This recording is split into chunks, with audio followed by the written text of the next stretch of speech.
Today is Wednesday, the 20th of May, 2020, and today we will be writing a poem called The River.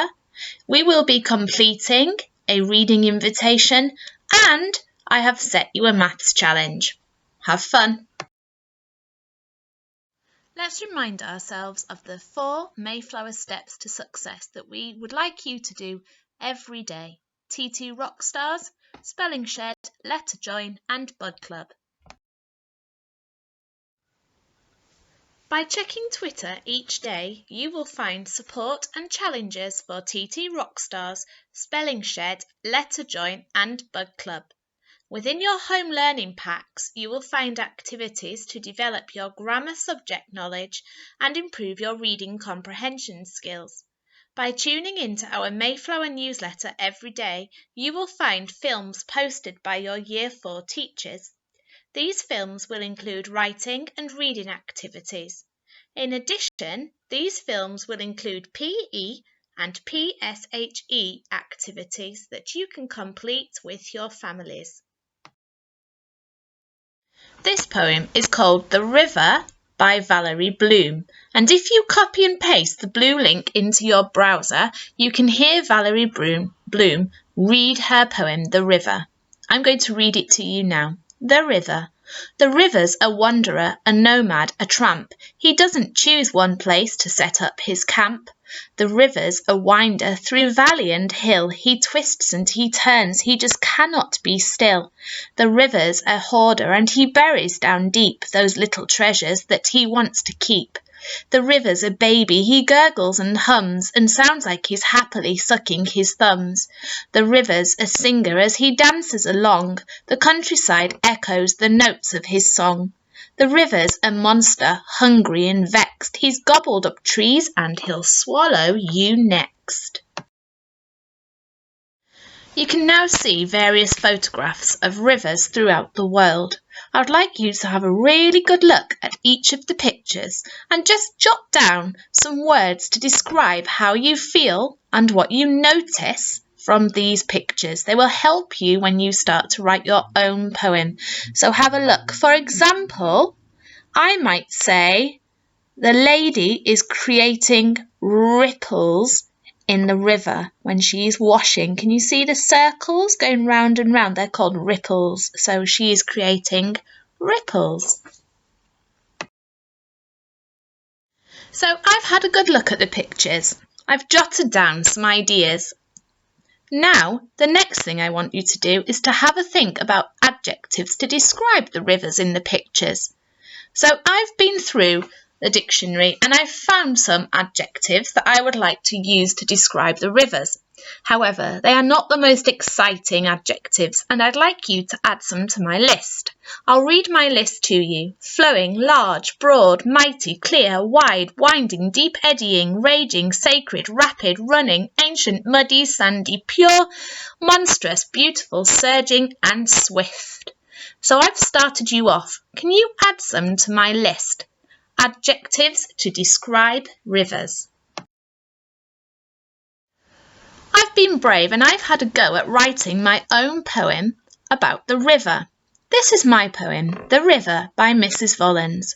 The river's a raging warrior, a mighty fighter, a monstrous soldier. He doesn't submit, he faces the elements with a pure, beautiful courage. The river's an undecided creature, slow and muddy like a sloth, rounded stones along the bottom of the sandy river bed, worn and ancient. He changes direction just like the blowing wind. He twists and turns, clear and wide, murky and narrow, fast and surging, running, rapid, ravenous like a cheetah hunting prey. This time, have another look at the poem that I have written and let's see if you can spot the metaphors, the similes and any personification. I'll just read it through to you again. The River by Mrs. Volans. The river's a raging warrior, a mighty fighter, a monstrous soldier. He doesn't submit, he faces the elements with a pure, beautiful courage. The river's an undecided creature, slow and muddy like a sloth, rounded stones along the bottom of the sandy riverbed, worn and ancient. He changes direction just like the blowing wind. He twists and turns, clear and wide, murky and narrow, fast and surging, running, rapid, ravenous like a cheetah hunting prey. So I've been kind and I've helped you. So all the purple ones are metaphors. So the river's a raging warrior, a mighty fighter, a monstrous soldier. Really?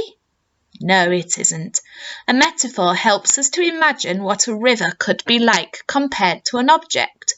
So the river is not a raging warrior or a fighter or a soldier, really.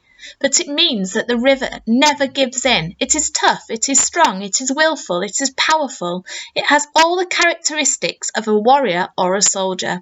It is metaphorically speaking. Now look at the green words. These are similes. Remember that similes compare, and we use words like and as to describe them. For example, slow and muddy like a sloth. The river is not a sloth, but this simile describes how a river, a calm river, may move. The red words are personification. Have a look at how I have compared the river to a person. I have called the river he throughout, and I have referred to human jobs to describe the river, such as a fighter or a soldier. And now it's your turn. Use the pictures of the rivers, the poem by Valerie Bloom, the poem that I have written, and the list of adjectives to describe a river to help you to write your own poem about the river. Remember to check that your poem has personification, adjectives, similes, and metaphors. If you want your poem to rhyme, then it can rhyme. And if you choose not to, that's also absolutely fine. Don't forget to send them to me via Twitter at EveVollensMCA or email me at eve.vollens@mayfloweracademy.org. And I've started you off with a title. Good luck, Year 4. Here are your reading invitations. Which one will you choose to complete? You can even do more than one, up to you. It's totally your choice as to which ones you do first. For today's maths challenge, we are going to be reminding ourselves about how to multiply in our heads, so without using pen and paper to write it down. So you do know how to do this. We have done this in class. So this is time now for us to reflect and refine and to revisit our learning. So if you click on the blue link, it will direct you to the bbc.co.uk bite-size maths lesson. And to the right you can see there will be a short video for you to watch. Underneath in the white box there is a little explanation of how to work things out. So for example, what is 6 times 40? You don't really need to do this working out with pen and paper, because you know that 6 times 40 is the same as 6 times 4 times 10. 6 times 4 is equal to 6 times 2 times 2. 6 times 2 times 2 is 24. 24 times by 10 is 240. This means 6 times 40 is 240. Break down the calculation as much as you need to. If you know that 6 times by 4 is 24, you don't have to break it down into 6 times 2 times 2. And now it's your turn. Have a go in your head. Round 1, 2 times 6, 4 times 5, 5 times 6. Round 2, 7 times 8, 10 times 9, 10 times 14.